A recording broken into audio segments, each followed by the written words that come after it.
सरकारी medical college JMC Anantnag में junior resident डॉक्टरों ने सैलरी न मिलने के पर काम न करने का फैसला लेते हुए हड़ताल शुरू कर दी है। डॉक्टरों की माने तो उन्हें तकरीबन 7 महीनों से सैलरी नहीं मिली, जिससे ये लोग काफ़ी नाराज़ हैं, परेशान भी हैं।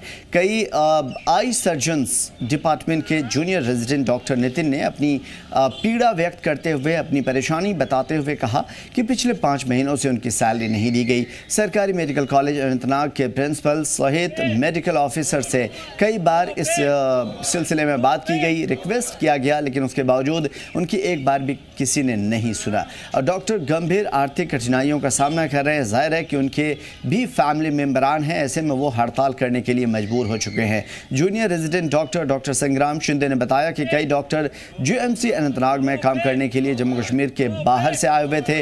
वो सभी पिछले 5 महीनों से बिना सैलरी के काम कर रहे हैं, जिससे काफ़ी परेशानियों का सामना है। जम्मू और कश्मीर से सभी जेएमसी अस्पतालों में सैलरी का कोई इशू नहीं है, लेकिन जेएमसी अनंतनाग में यहाँ अभी तक सैलरी जारी नहीं की गई।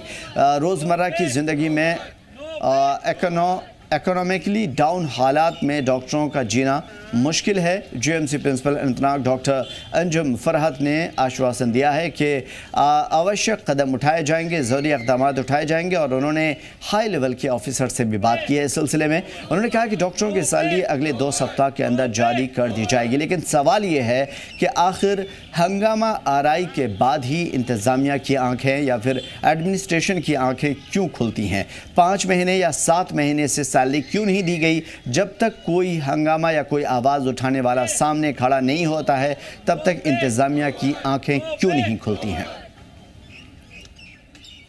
खुद से पे करने पड़ते हैं, या फिर हमारे जो डेली फाइनेंशियल क्राइसिस होती है उसके लिए हमें मतलब खुद पैसे जमा करने पड़ते हैं। हम घर से पैसे मंगाते हैं, बट आज 5 महीने हो गए हम घर से पैसे मंगा रहे हैं, हमें अब तक कोई रिलीफ नहीं मिली है। जैसे कि हमें पता है हम पिछले साल से यहाँ पे काम कर रहे हैं और हमारी डीएनबी की पॉलिसी है नो पे नो वर्क। सिर्फ झूठे आश्वासन मिले हैं कि आपकी 1 हफ्ते में आ जाएगी, आपकी 2 दिन में आ जाएगी, बट अभी तक हमें कोई सैलरी नहीं मिली है, जिसके कारण हम अपने रूम्स के रेंट भी नहीं दे पा रहे, क्योंकि हमें हॉस्टल नहीं है यहाँ पे, तो हमें बाहर रहना पड़ रहा है और हमारे पास खाने के लिए पैसा भी नहीं बचा है।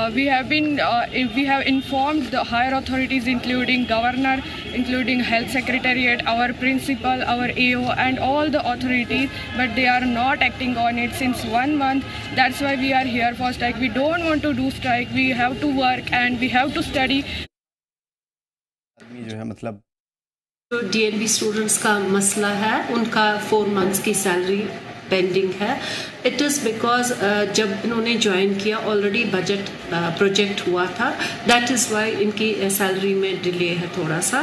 सो फॉर उस ज़मन में मैंने ऑलरेडी एडमिनिस्ट्रेटिव सेक्रेटरी से भी बात की, एंड उन्होंने भी फर्दर फाइनेंस डायरेक्टर से बात की, and they assured us in 2 weeks time there salary will be